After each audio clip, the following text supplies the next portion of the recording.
transition from being the historian documenting the collapse of the sugar industry to the minister managing a fractured education system to the diplomat building a bridge between the Caribbean and the African Union. You aren't just a public servant. You are an architect of the operating system.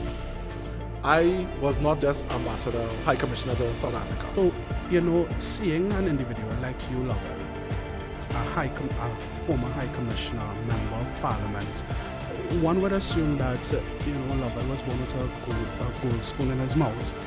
What was your upbringing like? Is that what I describe your lifestyle? Yeah, couldn't be further. I was born what would be colloquially called behind the bridge.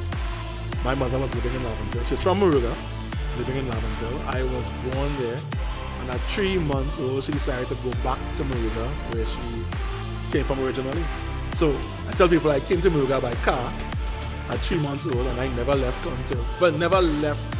any lengthy period until I was sent to Africa as High Commissioner / Ambassador. So I'm from the bush, and I mean that literally and figuratively. I am from the country. I'm a country boy. I mean, we grew up very modest. I mean, I had a father who worked hard. My mother gave up her job to raise her, to be a full-time parent. When she moved back home, she gave up her job to help raise us on the straight and narrow as much as possible. Was she successful? Had life experiences that people no longer have in Trinidad, getting up and toting water at 2 in the morning because there's no plumbing in the house and the standpipe is your only supply of water. And then in the dry season, when there's no water in the standpipe, having to go a mile into the forest and spring with a box cart and buckets. This sounds like a fairy tale to someone who's born post-1970s. But that was my reality as a child. So, very modest upbringing, very humble upbringing, but two parents who were invested in the idea of education as a transformative thing.